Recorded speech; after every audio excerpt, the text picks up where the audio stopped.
नमस्कार, अमर छत्तीसगढ़ देख रहे हैं आप। मैं हूं आपके साथ प्रशांत कटारे और बुलेटिन की शुरुआत अहम खबर के साथ। जोगी परिवार की जाति का मामला थमने का नाम नहीं ले रहा है और पूर्व सीएम अजीत जोगी की बहू ऋचा जोगी की जाति का मामला राजनीतिक गलियारों में चर्चा का विषय बना हुआ है। ऋचा जोगी की जाति के खिलाफ संतराम नेताम ने जिले से लेकर राज्यपाल तक अपनी शिकायत दर्ज कराई है, तो वहीं जोगी कांग्रेस के प्रदेश अध्यक्ष अमित जोगी ने सीधे राज्य सरकार पर हमला बोला है। एक और बीजेपी का कहना है कि वो स्वस्थ राजनीति पर विश्वास करती है, किसी को चुनाव लड़ने से रोका नहीं जाना चाहिए। वहीं दूसरी ओर कांग्रेस का कहना है कि हम किसी को चुनाव लड़ने से रोक नहीं रहे हैं। जिंदगी भर मेरे पिताजी की सामाजिक हत्या करने की कोशिश करी थी, उनको तो मरवाही की जनता शायद बख्श दे, पर अजीत जोगी जी की बहू की इज्जत पर जो लोग हाथ डाल रहे हैं, हाथ डालने का दुस्साहस कर रहे हैं, उसका जवाब मरवाही की जनता बेखूबी देगी। भारतीय जनता पार्टी स्वस्थ लोकतंत्र में विश्वास रखती है और अब तो चुनाव डिक्लेयर हो गया है और इससे चुनाव डिक्लेयर होने के बाद मुझे लगता है कि इस मामले में किसी प्रकार का कोई विवाद पैदा करना ये उचित नहीं है और लोकतंत्र के हित में भी नहीं है। और इसलिए हम इस बात का विश्वास करते हैं कि वहाँ पर निष्पक्ष चुनाव होगा और सब लोगों को निष्पक्ष तरीके से चुनाव लड़ने का मौका मिलेगा। हमें किसी को लड़ने और नहीं लड़ने देने जैसा कोई प्रश्न नहीं है। कांग्रेस पार्टी को इससे कोई फर्क नहीं पड़ता कि हमारे सामने कैंडिडेट कौन है। और मैंने कल भी कहा, एक जाति का सर्टिफिकेट लगभग 40 साल न्यायालय में लंबित रहा। अब लोगों ने शिकायत की है तो उसकी जांच होगी। अब वो किस प्रकार से सर्टिफिकेट पाया गया है और किस तरीके से जांच होती है, ये तो तकनीकी मामला है और राजभवन जा कर के अपनी बात लोग कह सकते हैं। लेकिन मैंने कहा ना, सरकार की अपनी सीमा होती है, राजभवन की भी अपनी सीमा।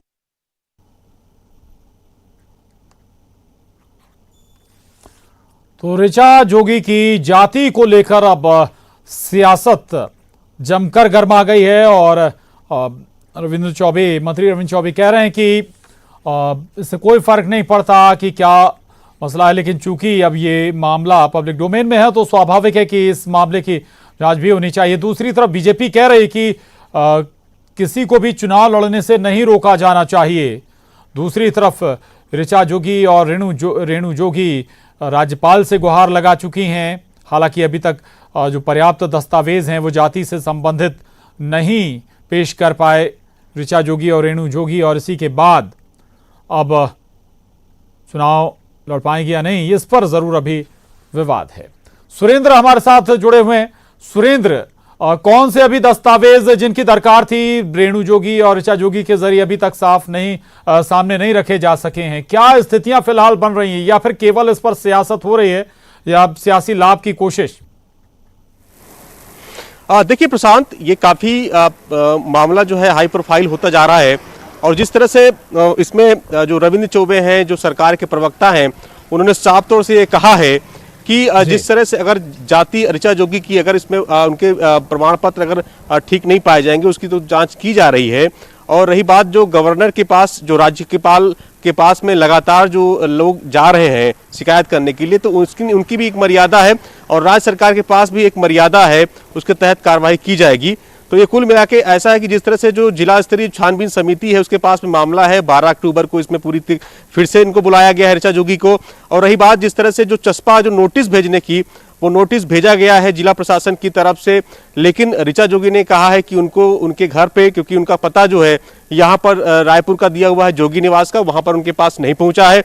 लेकिन जिस तरह से इस पूरे मामले को लेकर कांग्रेस का कहना है कि उनके पास जो है, उनके घर पे जो है, जहां पर उन्होंने जाति प्रमाण पत्र का जो पता दिया है, उनके पते पर जो पहुंच चुका है नोटिस। लेकिन ये कुल मिला के जो मरवाही का उपचुनाव है और आज से नामांकन की प्रक्रिया भी शुरू हो गई है, तो अब जिस तरह से, क्योंकि ये एक बड़ी दौड़ है, क्योंकि लगातार राजनीतिक दल जोगी परिवार का 20 सालों से उस सीट पे कब्जा रहा है, तो अभी जिस तरह से किस तरह से रोका जाए, तो इसमें राजनीतिक रोटियां भी राजनीतिक दल सेक रहे हैं। लेकिन जोगी परिवार अब जिस तरह से राज्यपाल की चौखट पे पहुंचा है, उनसे गुहार लगा रहा है कि उनको एक महिला अगर क्योंकि अमित जोगी की जाति का भी मामला जो फंसा हुआ है, और ऋचा जोगी को अगर उनकी जाति अगर देखा जाए तो क्योंकि जो सीट है मरवाही वो अनुसूचित जनजाति से आरक्षित है, तो वहां पर एसटी वर्ग से ही जो व्यक्ति होगा वही चुनाव लड़ पाएगा। तो अगर ये जाति का मामला अगर अमित जोगी और ऋचा जोगी दोनों को फंस जाता है तो वहां से वो चुनाव नहीं लड़ पाएंगे। तो जोगी परिवार अगर चुनाव नहीं लड़ पाएगा तो वेटेज तो कहीं ना कहीं कांग्रेस को और बीजेपी दोनों को मिलेगा, जिसमें सबसे ज्यादा वेटेज जो है कांग्रेस को मिलेगा। और बीजेपी ये चाहती है कि वहां से जोगी परिवार का कोई सदस्य वहां पे चुनाव लड़े, इसीलिए बीजेपी कहीं ना कहीं उसके बैकफुट में समर्थन करते हुए दिखती है, उसके बयानों से लगता है। तो ये जरूर है कि ये जो अब जाति का जो पचड़ा है ये अभी, क्योंकि जब तक ये 3 नवंबर का चुनाव है उसके पहले तक ये कोई सुलझ नहीं पाएगा, और 12 तारीख को फिर से बुलाया गया है। लेकिन सबसे बड़ा प्रशांत सवाल ये है थोड़ा सा ऋचा जोगी का जाति प्रमाण पत्र, क्या अब अमित जोगी या Richa Jogi non ST proof हो गए हैं या फिर अभी भी ये मामला जांच के दायरे में ही है? देखिए प्रशांत, ये अभी न्यायालय के गलियारों में ही इनकी जाति का मामला अटका हुआ है। जिस तरह से अजीत जोगी की जाति को मामले को लेकर जो यहाँ पर एक राज्य स्तरीय जो छानबीन हाई पावर छानबीन समिति बनाई गई थी, उसमें कहा गया था कि अजीत जोगी कंवर जाति के नहीं है। कंवर जाति जो है जनजाति एसटी वर्ग से आती है, उसके नहीं है, इसीलिए इनके खिलाफ जो है बिलासपुर कोतवाली में मामला भी दर्ज कराया गया था। लेकिन उनके खिलाफ वो हाई कोर्ट गए तो वहां भी मामला जो है अभी कोर्ट में लंबित है। अमित जोगी का भाई हाल है, अब ऋचा जोगी का मामला सामने आया है। तो इस तरह से ये, लेकिन सबसे बड़ी बात प्रशांत ये है, कांग्रेस ये तो कह रही है कि ये जाति इनकी फर्जी है और इस तरह से प्रमाण पत्र बनाया गया है। और अभी जिस तरह से मरवाही उपचुनाव के समय में इनकी जाति का जिन बाहर निकल आया है, बोतल के बाहर निकला है। लेकिन सवाल ये है कि 48 घंटे में ऋचा जोगी का जाति प्रमाण पत्र कैसे बन गया? जिस एसडीएम ने उनकी जाति सत्यापन किया है, जिस तरह तमाम दस्तावेज लगते हैं, अगर अनुसूचित जनजाति का प्रमाण पत्र बनवाना है जाति प्रमाण पत्र, तो उसमें कई ऐसी जो दस्तावेज हैं उनको खंगाला जाता है। लेकिन 48 घंटे में बन गया। सरकार कांग्रेस की है। अब जिस तरह से क्योंकि मरवाही का उपचुनाव है तो अब इस पूरे मामले को उठाया गया है। बिल्कुल ऐसे तमाम सवाल हैं जो जरूर खड़े हो रहे हैं कि आखिर कहीं तो कोई पेच है।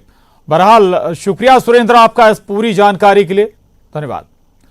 और अब बात मरवाही विधानसभा उपचुनाव की। आज अधिसूचना जारी होगी। विधानसभा उपचुनाव की अधिसूचना के साथ ही नामांकन शुरू होगा। 16 अक्टूबर तक नामांकन दाखिल किया जा सकेगा और 17 अक्टूबर को नामांकन पत्रों की जांच की जाएगी। इसके बाद 19 अक्टूबर तक नाम वापसी की अंतिम तिथि है।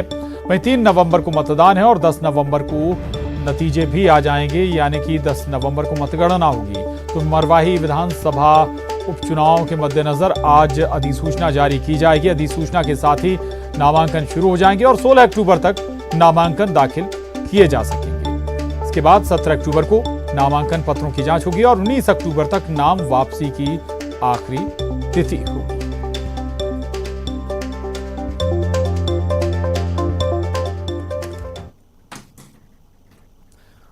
आगे बढ़ते हैं खबरापुर से। कांग्रेस प्रदेश चुनाव समिति की बैठक है आज। पीसीसी अध्यक्ष मोहन मरकाम का बयान आया है। 10 से ज्यादा दावेदार हैं। 4 से 5 नाम पैनल में रहेंगे। वहीं केंद्रीय चुनाव समिति को ये नाम भेजे जाएंगे। ऋचा जोगी के जाति मामले पर भी मरकाम बोले हैं। उन्होंने कहा कि ऋचा जोगी ने प्रशासन को अंधेरे में रख जाति प्रमाण पत्र बनाया है। एक दिन में ही जाति प्रमाण पत्र बन गया। ये सवाल मोहन मरकाम उठा रहे हैं और कह रहे हैं कि अधिकारी को धोखे में रखकर जाति प्रमाण पत्र ऋचा जोगी के जरिए बनाया गया। प्रशासन को अंधेरे में रखा गया है और एक दिन में ही जाति प्रमाण पत्र बन गया। तो ऋचा जोगी की जाति को लेकर भी लगातार कांग्रेस हमलावर है।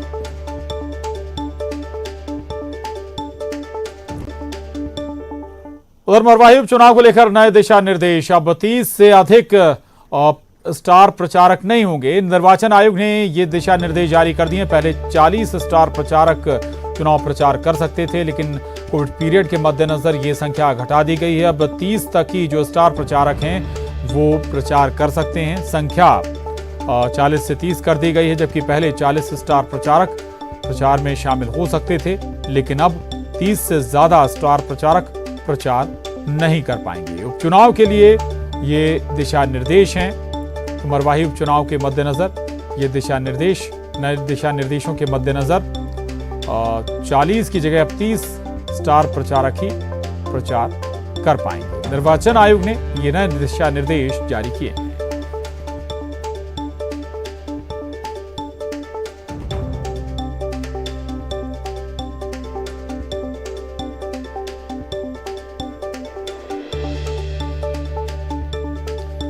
और देवव्रत हमारे साथ जुड़ गए हैं और जानकारी के साथ। देवव्रत, अधिसूचना जारी हो जाएगी और उसके बाद स्वाभाविक है कि नामांकन भी शुरू हो जाएगा। हालांकि एक पार्टी की तरफ से हम देखें तो नाम तय है, लेकिन कांग्रेस अभी नाम तय नहीं कर पाई।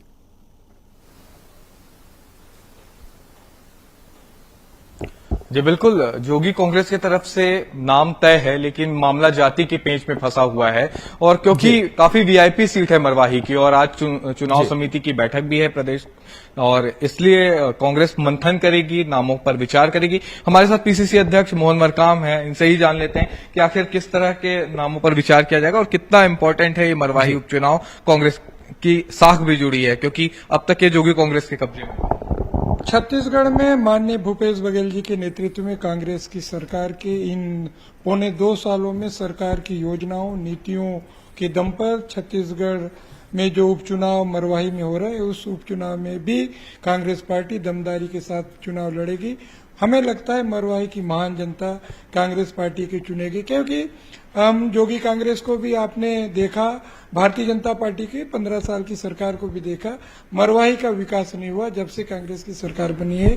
मरवाही को जिला का दर्जा मिला, मरवाही को 332 करोड़ के निर्माण कार्य दिए गए हैं। तो कहीं ना कहीं हमें लगता है कि मरवाही का जो सीट है, जो कांग्रेस पार्टी का 70वां सीट मरवाही होगा। कितने नाम है, कितने दावेदार हैं, पैनल में कितने नाम लिए जाएंगे और कब तक जो है प्रत्याशियों के नाम का ऐलान? देखिए, 10 से अधिक दावेदार हैं जो मरवाही से दावेदारी किए हैं टिकट की, मगर जो प्रमुखता से 7-8 जो नाम है, उन नामों पर आज प्रदेश चुनाव समिति की जो बैठक 7 बजे से हो रही है, जिसमें माननीय पुनिया साहब, माननीय सीएम साहब और हमारे सम्मानित सदस्य शामिल होंगे और उन नामों पर विचार होगा। अगर सहमति नहीं बनती है तो पैनल में 3 नामों का पैनल एआईसीसी को, अखिल भारतीय कांग्रेस कमेटी, मरवाही उपचुनाव से ठीक पहले ऋचा जोगी का जाति प्रमाण पत्र बनना, और इस पर कांग्रेस सीधे तौर पे निशाना साध रही है। इसके पहले राज्यपाल के पास एक प्रतिनिधिमंडल आपका शिकायत करने के लिए गया था और वहां से अब आरोप लग रहा है कि कांग्रेस एक तरह से दबाव डाल रही है, सरकार दबाव डाल रही है। अमित जोगी का ये बयान। देखिए, मरवाही सीट आदिवासी के लिए आरक्षित सीट है। आदिवासी समाज का कोई भी व्यक्ति वहां से चुनाव लड़ सकता है। देश का कानून हो, प्रदेश का कानून हो, या कोई भी सरकार किसी को रोक नहीं ले पाएगी। अगर उनके पास आदिवासी समाज का, आदिवासी होने का सर्टिफिकेट है तो जरूर चुनाव लड़ सकते हैं। रही बात है ऋचा जोगी की बात, जबकि आदिवासी समाज में जब पढ़ाई समय से ही जाति प्रमाण बन जाता है, स्कूल रिकॉर्ड में होता है, हर जगह होता है, मगर आनन फानन में ऋचा जोगी जी अब जो मुंगेली जिले से कैसे जाति प्रमाण पत्र बन जाता है। एक दिन पहले ऑनलाइन के माध्यम से आवेदन होता है, दूसरे दिन जाति प्रमाण पत्र मिल जाता है। इतनी हड़बड़ी कैसे थी, जबकि ऋचा जोगी जी वहां से जांजगीर चांपा जिले से सामान्य सीट से वो चुनाव लड़ चुके हैं। वहां कहीं भी मेंशन नहीं किया है कि मैं किस वर्ग से हूं, सामान्य वर्ग से हूं कि अनुसूचित जनजाति वर्ग से हूं, तो उसमें मेंशन नहीं है। उसका शपथ पत्र भी हमारे पास है। तो हमारा स्पष्ट कहना है, जो आदिवासियों का हक, जो नकली आदिवासी नहीं मारना चाहिए, ये हमारा मानना है। और समाज के प्रमुखों ने शिकायत की है, कलेक्टर को शिकायत की है, महामहिम राज्यपाल को शिकायत की है। सचमुच में वो आदिवासी है तो उनके पास सर्टिफिकेट है तो वो चुनाव लड़ सकते हैं, मगर फर्जी आदिवासियों को ऐसा करने उस क्षेत्र की जनता मौका नहीं देगी। एक आखिरी, ये जो नामों का ऐलान है, क्या कांग्रेस इंतजार कर रही है कि बीजेपी अपने पत्ते खोले, उसके बाद हम अपने प्रत्याशी के नाम का ऐलान करेंगे? क्योंकि जोगी कांग्रेस से तो ये समझ में आ रहा है कि अमित जोगी या ऋचा जोगी ही मैदान पर। देखिए, हमारी जो संगठन की प्रक्रिया है, पहले प्रदेश चुनाव समिति की बैठक होती है, वहां पे नामों पे चर्चा होती है, उसके बाद हाईकमान एआईसीसी को भेजा जाता है। हाईकमान के अप्रूवल के बाद ही नाम की विधिवत घोषणा होती है। तो प्रक्रिया है, प्रक्रिया को तो पालन करना पड़ेगा। जब तक हाईकमान अनुमति नहीं मिलेगी, अप्रूवल नहीं होगा, तब तक नाम डिक्लेयर अपन नहीं कर सकते। तो बिल्कुल आज नामों का ऐलान संभव है, जिस तरह से मंथन होगा और उसके बाद केंद्रीय चुनाव समिति के पास नाम भेजे जाएंगे, नामों का पैनल भेजा जाएगा और उसके बाद ये ऐलान होगा कि आखिर कांग्रेस की तरफ से कौन प्रत्याशी होता है, क्योंकि उपचुनाव होने वाले हैं। और बिल्कुल चर्चाओं के बाद आज नाम का ऐलान हो सकता है, जैसा कि देवव्रत बात कर रहे थे, पीसीसी अध्यक्ष बता भी रहे थे कि चर्चा के बाद आखिरकार ऐलान आज हो सकता है। शुक्रिया देवव्रत आपका इस पूरी जानकारी के लिए, धन्यवाद। आगे बढ़ते हैं, खबर रायपुर से। कांग्रेस का राज्य स्तरीय किसान सम्मेलन कल होने जा रहा है। कांग्रेस के प्रदेश प्रभारी पीएल पुनिया, सीएम भूपेश बघेल इस सम्मेलन में मौजूद रहेंगे। कांग्रेस प्रदेश अध्यक्ष मोहन मरकाम भी इसमें शामिल होंगे। 307 ब्लॉक के करीब 30,000 किसान वर्चुअल इस सम्मेलन के जरिए जुड़ेंगे। तो ये बड़ी खबर है रायपुर से। कांग्रेस का राज्य स्तरीय किसान सम्मेलन कल होने जा रहा है और कांग्रेस के प्रभारी पीएल पुनिया, सीएम भूपेश बघेल, साथ ही प्रदेश कांग्रेस अध्यक्ष मोहन मरकाम भी इस किसान सम्मेलन में शामिल होने जा रहे हैं। बता दें आपको कि 307 ब्लॉक के करीब 30,000 किसान वर्चुअली इस किसान सम्मेलन से जुड़ने जा रहे हैं।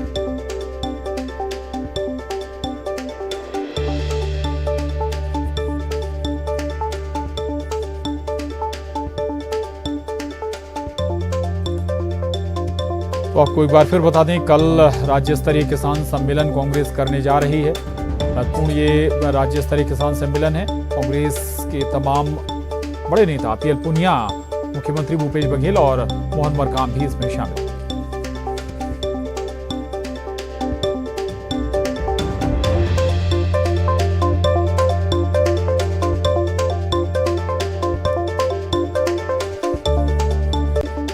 खबर कोंडागांव से। कोंडागांव में युवती से गैंगरेप और खुदकुशी मामले में पुलिस ने 2 नाबालिग सहित 5 आरोपियों को गिरफ्तार कर लिया है, जबकि 2 आरोपी फरार हैं। वहीं मामले में लापरवाही बरतने वाले तत्कालीन थाना प्रभारी को भी निलंबित कर दिया गया। बता दें कि करीब 3 महीने पहले युवती के साथ गैंगरेप की घटना हुई थी, जिसके बाद उसने खुदकुशी कर ली थी। वहीं परिजनों की गुहार के बाद भी थाना प्रभारी मामले को रफा दफा करने में लगे रहे। अब मामला तूल पकड़ने पर पुलिस जांच में तेजी आई है। युवती के शव को बाहर निकालकर फिर से पोस्टमार्टम भी कराया जा रहा है।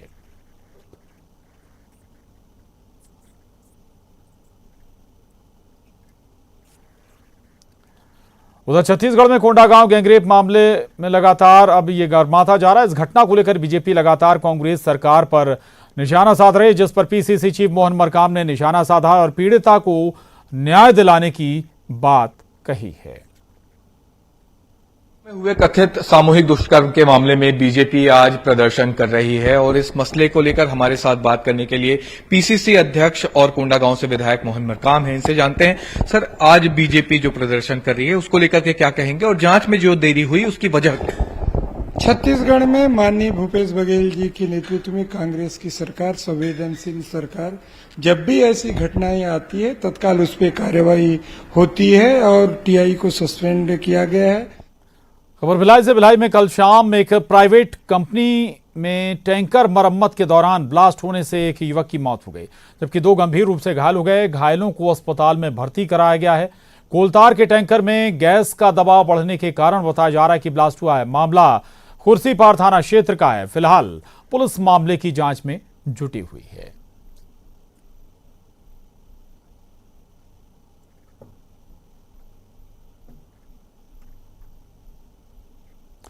उधर रायपुर में अनलॉक के बाद सारी सुविधाएं शुरू हो गई हैं, लेकिन मंत्रालय जाने वाली सिटी बसों के अलावा आम जनता के लिए बसों का संचालन नहीं किया जा रहा। सिटी बस ड्राइवरों ने इसका विरोध करते हुए रायपुर कलेक्टर को ज्ञापन सौंपा है और सिटी बस सेवा फिर से बहाल करने की मांग की और वेतन देने की मांग की गई है।